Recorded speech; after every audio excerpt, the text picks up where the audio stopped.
Құрметті жас дос, мен сізге қазақ хандығының негізін қалаушы, қазақ халқының құрамына кіруші, ірі Қазақстан жерін мекендеген тайпалар туралы мәлімет бермекшімін. Сонымен құрметті оқушы, менің қазіргі сізге айтайын деп отырған тақырыбым қазақ халқының этникалық құрамы. 14-15 ғасырларда Ертіс, Жайық, Арал, Каспий, Қаратал өзенін, Сырдария бойын, Тянь-Шаньнан Қаратауға дейінгі аумақты Қазақстан жерін мекендеген ежелгі түркі тілдес тайпалар қоныстанған болатын. Солардың ішінде 15 ғасырда Қазақстанның жерін мынандай ірі тайпалар қоныстанды. Құрметті оқушы, сізге сұрақ болу мүмкіндігі бар сұрақтарды мен айтып шығайын. Мысалыға, наймандар 15 ғасырда мына аймақтарды қоныстанды. Ұлытаудан Есілге дейін.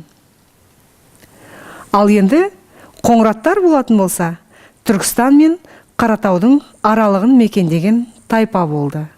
Ал енді құрметті оқушы, орта жүздің құрамына кіретін Керей деген ру бар. 15 ғасырда керейлер Тарбағатай, Ертістің бойы, Зайсан көлінің маңы, Об және Тобыл өзендерінің бойын қоныстанған тайпалар болды.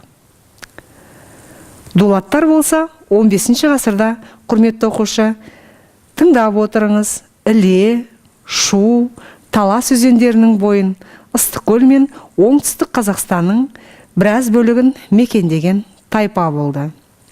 Ал енді Қаңлы тайпалары, Қаңлы руы қай аймақты мекендеді дейтін болсақ, Қаратау баурайы мен Сырдария, Жетісу өзендерінің бойын мекендеген ру болды.